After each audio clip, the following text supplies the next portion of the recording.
Shimwe cyane abakurikiye iyo ukorera TV. Turashimiye cyane ko mwongeye kudukurikirana none kuri uyu mwanya Imana yongeye kuduha. Imana iyo twongera umunsi wo kubaho, bitwongera n'andi mahirwe yo gukora umurimo mu bundi buryo budasanzwe, kandi bitwongera n'andi mahirwe yo kugira ngo tuzambikwe yandi makamba. Ijambo ry'Imana ngo abahindure benshi guhinduka ngo bazaka nk'inyenyeri. Rero ni ikintu cyiza cyane kubona umwanya wo gukora ijambo ry'Imana cyangwa kurivugaho, nkuko mpora mbibabwira iminsi yose ko ari igihe cyiza, ni igihe cyiza, ni igihe cy'umunezero, ni igihe iyo umuntu ari kuvuga avuga Imana, rezo y'Imana iza akumva akagira ikindi kintu yumva Imana iri kuvugana nawe. Kandi ijambo ry'Imana ngo uwigisha n'uwigishwa bagabanira hagati, ni ukuvuga ngo Imana mwese ibivugana namwe. Twebwe rero turi hano natwe Imana ikuvugana natwe, kandi igiye kuvugana natwe iciye mu mukozi w'Imana. Mbere na mbere ikintu nabasaba no gukora subscribe kuri ica, no kugira ngo ijambo ry'Imana rye rikomeza rikugereho, unasharinge. Burya iyo usharinze ugahereza umuntu ubutumwa bw'Imana, Imana yagennye, nawe ubaye umufatanyabukorwa. Iyo Imana igiye guhemba, Yesu yaravuze ngo umuntu uzafata agacuma k'amazi akonje akagasomesha ku muntu kubera ko ari umwigishwa wanjye, ngo nawe azagabana umugisha nkawe. Rero nawe nusharinga urabona umugisha uvuye ku Mana. Uyu munsi rero twagize umugisha ukomeye cyane wo kugira umukozi w'Imana witwa Emmanuel.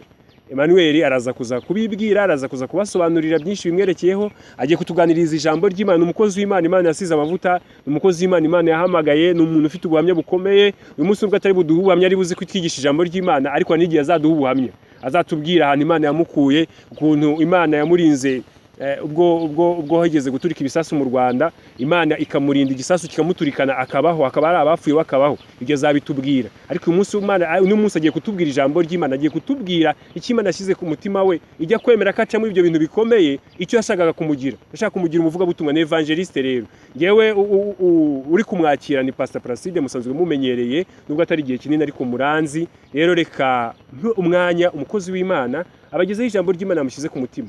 Ni igihe tugezemo cyo kugira ngo tujye dusangira umwanya w'ijambo, avuge nanjye mvuge, ijambo ry'Imana turimenye twunguke, kuko ijambo ry'Imana ntago ari ubwiko, ahubwo ijambo ry'Imana yarishyiriyeho kugira ngo ryaguke rigere hirya no hino. Abadukurikiye rero bari mu Rwanda, abadukurikiye bari mu mahanga, mwese tubaye ikaze kugira ngo mubane natwe muri aka kanya. Imana ibahe umugisha. Ni kari umukozi w'Imana, komeza tugezeho ijambo ry'Imana yashyize ku mutima wawe. Imana iguhe umugisha. Amen. Turakwakiriye kandi murakoze kuduha umwanya kugira ngo tugane n'abantu b'Imana.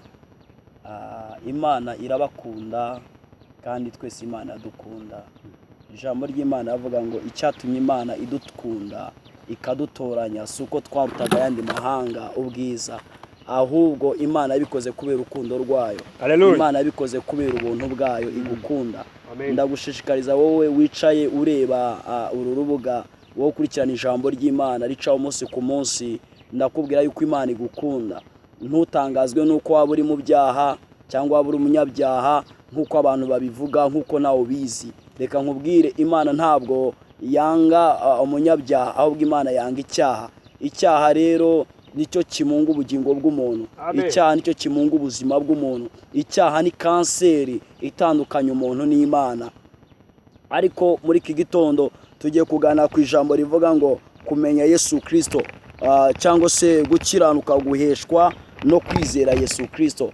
Reka nkubwire nshuti mwene data wicaye urimo urareba, urimo urakurikirana iri jambo ry'Imana, abantu benshi cyane bazi ko gukiranuka kwabo kwabahesha ibyo bakeneye byose, ariko reka nkubwize ukuri kuzuye, icyo ni ikinyoma. Gukiranuka niko kuduhesha kumenya Kristo Yesu.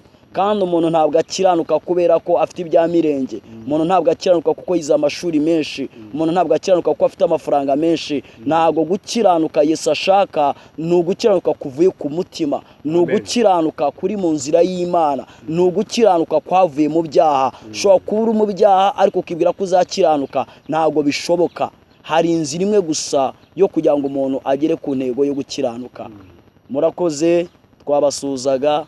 Nitwa Evangeliste Missionnaire Nzaramba Emmanuel, nkaba ntuye Rwamagana, akarere ka Rwamagana, akagari ka Nyagasambu, umurenge wa Funge. Dukorera umurimo w'Imana mu itorero ryitwa Apostolic Faith Mission International, cyangwa se mu magambo ahinnye y'Ikinyarwanda itorero imyizere y'intumwa mpuzamahanga mu Rwanda. Tubahaye ikaze rero kuri ijambo ry'uyu munsi wa none Imana yanshyize ku mutima. Ndagushishikariza gufungura umutima wawe, kubera ko umutima w'umuntu niho Imana ikorera. umutima w'umuntu nibwo buturo bw'Imana. Igihe kimwe Bibiliya ivuga neza muri Isaya ibice 66 ijambo riravuga ngo ku murongo wa mbere ngo Imana intebe y'Imana ituye mu mitima yacu. Nta handi hantu Imana yishimira kuba ari usibye mu mutima w'umuntu, kandi uyu mutima w'umuntu ni nawo Satani ashaka gukoramo igihe cyose. Reka nkubwire mwene data unteze amatwi, iyo dusomye ijambo ry'Imana muri Yohana ibice 10 ku murongo w'10 ijambo riravuga ngo umujura nta kindi kimuzana usibye kwiba ndetse no kwica no kurimbura, ariko Yesu yazanywe no kugira ngo tubone ubugingo buhoraho, kandi ubwo bugingo buhoraho Yesu abuduha mu mitima yacu. Ubwo bugingo buhoraho ntabwo wabugura amafaranga, ubwo bugingo buhoraho ntabwo watanga amasambu, ubwo bugingo buhoraho ntabwo wazana amashuri menshi, ubwo bugingo buhoraho ntabwo ari imiryango ubutanga, ubwo bugingo buhoraho Satani ntabwo yabuguha, ahubwo ubwo bugingo buhoraho ni Yesu butanga. Ariko Yesu abuha umuntu wese wamwakiriye akaba yamwemeye. Haleluya. Nizere ko ijambo ry'Imana tugiye kuganira uyu munsi wa none uri buryumve neza kandi rikanyura umutima wawe, uryizere, wizere muri iri jambo. Hari icyo waba warabuze ku buzima bwawe, ariko reka nkubwize ukuri kuzuye, nuko Yesu ni byose ku muntu wese umufite. Haleluya. Dusome amagambo ari mu Itangira ibice 6 ku murongo wa 5 turebe ese ni gute umuntu yabaho mu buzima bwo gukiranuka. Dukunze kumva ngo abantu benshi bakoze ibyaha. Ese kuki abantu bakoze ibyaha? Ese uyu munsi wa none kuba iki wowe waba uri mu byaha? Ese niki kigutwaza igitugu? Reka nkubwire, hari imbaraga z'umwijima ziza zigafata umutima w'umuntu, ziza zikawuyobora, umuntu akisanga mu byaha atateguye, umuntu akisanga mu byaha atigeze ateganya. Kubera iki? Hari imbaraga z'umwijima zikora mu isi yanduye, nizo zifata imitima y'abantu. Ariko hari icyo wakora kugira ngo Yesu Kristo abe mu buzima bwawe. Ibice 6 Itangiriro umurongo wa 5 aravuga ngo kandi Uwiteka abona yuko ingeso z'abantu zari mbi cyane mu isi, kandi ko kwibwira kose imitima y'abantu yabo itekereza ari kubi gusa iteka ryose. Uwiteka yicuza yuko yaremye abantu mu isi, bimutera agahinda mu mutima. Uwiteka yicuza yuko yaremye abantu mu isi, bimutera agahinda mu mutima. Uwiteka aravuga ati nzarimbura abantu naremye, mbatsembe mu isi uhereye ku muntu n'inyamaswa n'amatungo n'ibikururuka n'inyoni n'ibisiga byo mu kirere, kuko nicuje yuko nabiremye. Ariko Nowa agira umugisha ku Uwiteka. Haleluya. Mwakire neza ijambo ry'Imana muri iki gitondo. Tumaje kumenya impamvu Imana ijya yicuza. Ahangaha mu Itangira ibice 6 ku murongo wa 5 dusangamo iyi nkuru yuko ngo imitima y'abantu imaje kuba mbi cyane mu isi. Ni igihe abana b'Imana bari bamaje gukora bitandukanye n'iby'Imana yababwiye, ni igihe abantu bari bamaje kugenda nk'uko Imana idashaka. Ahangaha muri isi ya kera mu gihe cya Adamu na Eva, abantu bakoraga ibyaha bitandukanye, abantu babaga mu busambanyi, abantu babaga mu bwicanyi, abantu babaga mu butinganyi. Ugasanga abagore ku bagore baratingana, abagabo ku bagabo baratingana. Ibyo byose Imana ibirebye, Imana irababara, maze Imana igira agahinda mu mutima. Imana iricuza, yicuza impamvu yaremye umuntu. Reka nkubwire nshuti mwene data, ahari nawe waba uri mu buzima nk'ubwo, ukaba uri umutinganyi, ukaba uri umugore usambana n'undi mugore, ukaba uri umugabo usambana n'undi mugabo, ukaba uba mu biyobyabwenge, unywa inzoga, unywa amatabi, unywa urumogi, unywa n'ibindi biyobyabwenge bikomeye. Reka nkubwize ukuri, Imana irimo irareba ibyo urimo uragenda ukora. Imana irababara. Nubwo Imana itaza ngo iti guhana cyangwa se kwici gukureho, ariko Imana iba yababaye. Imana ibabazwa n'ibyo abantu bakora bari muri iyi si, kandi babizi neza ko ari bibi. Imana bikayitera agahinda mu mutima. Iyi si ya mbere rero abantu bakoze ibyaha barakaza Imana. Imana irababara, imaje kubabara iricuza, iravuga ngo kuki naremye umuntu? Ese kuki namutanze w'igihe? Ese ko namufasha amasaha nkamuremya? Kubera iki umwana w'umuntu yakora ibintu bisa bitya? Imana irababara, igira agahinda mu mutima.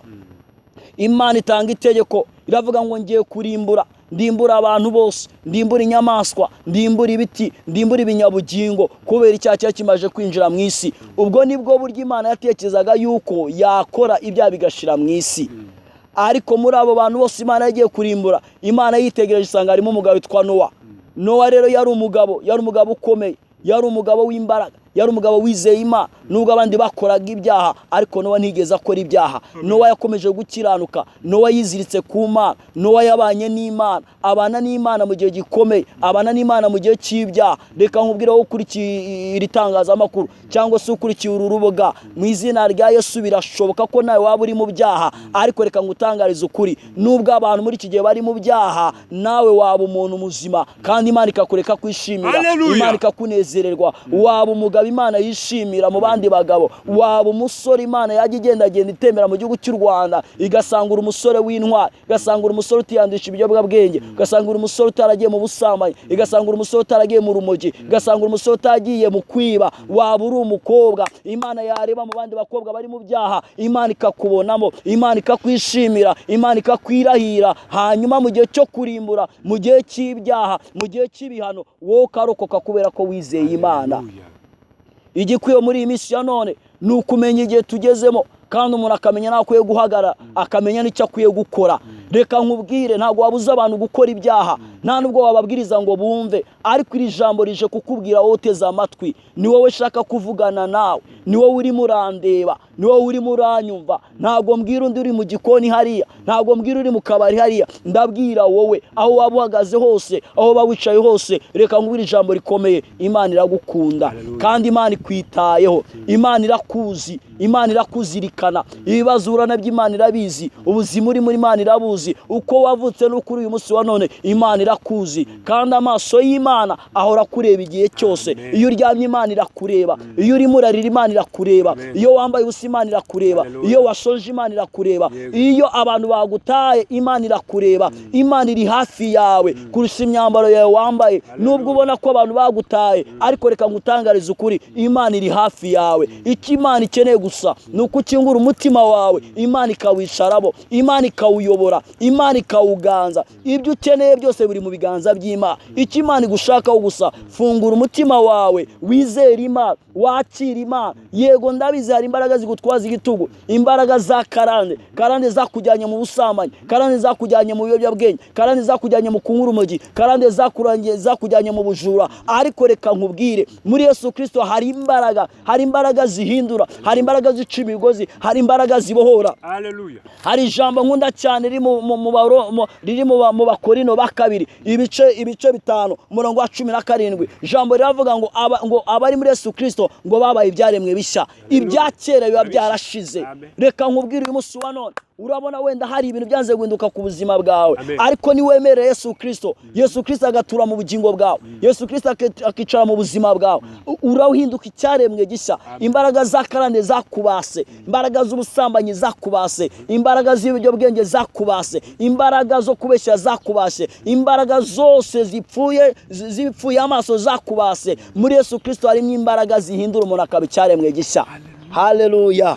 Iki ni igihe nakubwira, ni igihe cyiza, ni igihe cyo kwakira Yesu, ni igihe cyo kumuha ubugingo bwawe, ni igihe cyo kumuha ubuzima bwawe, Yesu akabuhindura, Yesu akabwicaramo. Haleluya. Iki ni igihe Yesu agukeneye. Mukobwa uneze amatwi, Yesu aragukeneye. Musore uneze amatwi, Yesu aragukeneye. Isi ya kera yari yuzuye ibyaha, isi ya kera yari yuzuye urugomo, isi ya kera yari yuzuye ubutinganyi, isi ya kera yari yuzuye ibintu bidakwiriye. Ariko Imana yitegereje mu bantu, yitegereje muri miliyoni z'abantu benshi, isanga harimo umugabo witwa Nowa. Nowa agira umugisha ku Uwiteka, Nowa Imana iramwishimira, Nowa Imana iramukunda, maze Nowa Imana imwisezerano iravuga ngo ngaho rero ndagutegetse yewe Nowa, genda wibarize inkuge nta kindi ni agakiza. Agakiza gaturuka he? Agakiza gatangwa na Yesu Kristo. Nowa bazi inkuge, yumvira Imana mu gihe abantu bari barihakanye Imana, yumvira Imana mu gihe abantu bataye Imana, yumvira Imana mu gihe cyari kigoye, hanyuma akora ibyo Imana ishaka. Amaze gukora ibyo Imana ishaka, Imana imutegeka kubaza inkuge. Amaze kuyirangiza, Imana imutegeka abantu agomba kwinjiramo. Nowa aba incungu, yaba incungu y'abantu, amicungu y'amatungo, amicungu y'inyoni. N'uyu munsi wa none nawe niwakira Yesu Kristo akakubera umwami n'umukiza w'ubugingo bwawe, urabasha kuba incungu. Urabicungu y'abavandimwe bawe, urabicungu y'umuryango wawe, urabicungu y'itorero ryawe, urabicungu y'igihugu cy'u Rwanda. Harimo abasore benshi babaye babi, harimo abasore benshi na leta yarananiwe kubera ko inshuro nyinshi ibiyobyabwenge biriyongera. Ariko we nuhagara mu mwanya wawe ukakira agakiza, ukava mu byaha byawe, umubare w'abantu bakeka ukagwaho kubatwa n'ibiyobyabwenge uraba ugabanyutse mu gihugu cy'u Rwanda. Kandi Imana irabiguhera umugisha. Waba uri umukobwa ukaba warataye Imana, wasengaga ugakora umurimo w'Imana ukaririmba, ariko Satani yarakwibye. Niko ijambo ry'Imana ryatubwiye muri Yohana ibice 10:10 ngo nta kindi kizana Satani usibye kuba no kwica no kurimbura, ariko Yesu yaje kugira ngo aguhe ubugingo. Ese witeguye kwakira ubugingo bw'Imana? Reka nkubwize ukuri, Yesu ntabwo ajya afata ku ngufu. Yesu ashaka umutima wakira, ashaka umutima witeguye. Ni nkuko na Satani nawe adashobora kugutwaza igitugu ngo akujyane mu biyobyabwenge, ahubwo Satani akugira inama, Satani arakuganiriza. Wamara kwakira ibyo Satani aguhaye, hanyuma Satani akinjira mu bugingo bwawe. Ese muri aya masaha, muri aka kanya gatoya cyane, wakwemera ukakira ijambo ry'Imana, ugafungura umutima wawe, ukemera kwakira Yesu? Iyo Yesu amaje kwinjira mu buzima bwawe, Bibiliya avuga ngo ibyakera biba bishize, ubuhindutse icyaremwe gishya, ubaye umuntu mushya. Kandi Yesu ntabwo yongera kwita ku byatambutse. Yesu ntabwo agucyurira. Yesu ntabwo ari umwana w'umuntu ngo agucyurire ibyatambutse, ngo ejo nimuhura wamwikusiye murasenga ngo avuge ngo ejo wagiye mu byaha. Oya, Yesu biba birangiye gusa. Yesu arabihanagura akabikuraho kabicyaremwe gishya. Reka nkubwize ukuri mukobwa uri muranyumva, kwakira agakiza bisaba gufata igihe ukabitekerezaho, bisaba kwiyambura undi mwambaro. Hari umwambaro Satani yakwambitse w'icyaha, hari umwambaro Satani yakwambitse uguteza ibyaha, uguteza irari ry'ubusambanyi, uguteza kujya mu bapfumu wa mubyeyi we, uguteza kuroga, uguteza kwicana. Wareba umuntu gusa ukumva ntumwishimiye, ukumva intego yawe ari ukumukura ku isi. Nawe si wowe, n'imbaraga za karande, n'imbaraga z'umwijima, ariko hari imbaraga z'Imana ziboneka mu ijambo ryawe. Hari imbaraga z'Imana witeguye kwakira umunsi wa none. Nufungura umutima wawe gusa ukakira Yesu Kristo akaba umwami ndetse n'umukiza w'ubugingo bwawe, urahinduka icyaremwe gishya. Ibyakera biraba bishize. Haleluya. Witeguye kwakira ijambo ry'Imana? Ese witeguye kwakira agakiza? Yesu niwe wagukura muri ubwo bubata wahuzemo.